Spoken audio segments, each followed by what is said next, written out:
शायद मम्मी को अपने भाई रजा अंकल पर शक हो गया था। कुमकुम ने सोचा सच बता दूं, पर वह फिर खामोश हो गई। कुमकुम को लगा कि शायद रजा अंकल यूं ही मजाक कर रहे होंगे। शाम के वक्त कुमकुम अपने कमरे में चली गई। रजा अंकल भी उसके कमरे में आ गए और उससे बातें करने लगे। बात करते करते वो अचानक कुमकुम को छूने लगे। उसने ऐसा करने से मना किया और कहा, मेरे साथ ऐसा मत किया करें, मुझे अच्छा नहीं लगता। तो वह कहने लगे कि कुछ दिन बाद तुम्हें अच्छा लगने लगेगा, बस तुम दिन में 1-2 घंटे मेरे साथ कमरे में रहा करो। पता नहीं क्यों वो ऐसा कह रहे थे। अब कुमकुम उससे दूर दूर रहने लगी थी। एक दिन पापा मम्मी को डॉक्टर के पास ले गए थे।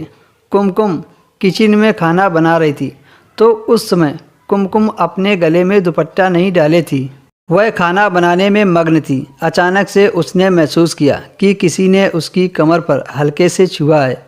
वह जैसे ही पीछे मुड़ी तो देखा रजा अंकल उसके बहुत करीब थे। कुमकुम ने चीख मारी तो उन्होंने उसके होंठों पर हाथ रखा और कहने लगे, एक तो तुम चीखती बहुत हो। वो उसे बहुत अजीब सी निगाहों से देख रहे थे।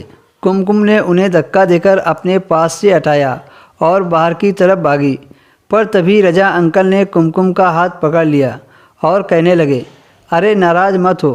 फिर उन्होंने कुमकुम को छोड़ दिया। थोड़ी ही देर में उसके मम्मी पापा वापस आ गए थे। कुमकुम ने सोचा कि मम्मी पापा को सब कुछ सच सच बता दूं, मगर वह अपने पापा से ऐसी बात कैसे कह सकती थी। फिर उसे अपनी मम्मी को बताने का ख्याल आया कि अब वह यह बात अपनी अम्मी से कहेगी, पर उस समय मम्मी पापा के साथ थी और रजा अंकल भी उस पर नज़र रखे हुए थे। वह अपने कमरे में सोने के लिए चली गई। अगली सुबह जब उसके पापा काम पर चले गए और रजा अंकल भी कहीं बाहर चले गए थे, उसके पास अच्छा मौका था और कुमकुम ने सारी बात अम्मी को बता दी। ये सुनकर अम्मी खामोश रही, फिर अचानक हंस पड़ी और बोली, बहुत अच्छा किया रजा ने, मुझे भी उससे ऐसी ही उम्मीद थी। अम्मी के ऐसे जवाब ने उसे चौंका दिया। आप हंस क्यों रही अम्मी?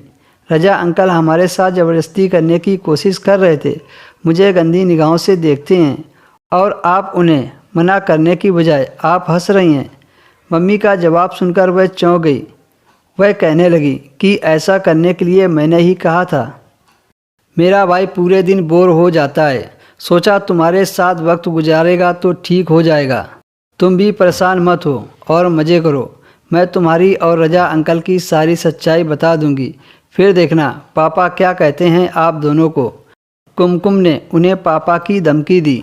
उसे लगा कि वह डर जाएगी, पर वो उल्टा ही उसे धमकाने लगी। तुम्हारा बाप मुझे कुछ नहीं कहेगा, मैं उसके बच्चे की माँ बनने वाली हूँ। ज़्यादा से ज़्यादा वह तुम्हारी शादी रजा से करवा देंगे। पर वह अंकल से शादी कैसे कर सकती थी? वह रोते हुए कहने लगी, प्लीज़ अम्मी ऐसा मत करो मेरे साथ। तो वह कहने लगी, रजा कौन सा तुम्हारे साथ कुछ ज़्यादा करेगा, बस हल्का फुल्का सा ही करेगा, इसलिए बर्दाश्त करो तुम, वरना शादी के अलावा और कुछ रास्ता नहीं रहेगा तुम्हारे पास। अम्मी की बात सुनकर वह रो पड़ी और अपने कमरे में चली गई।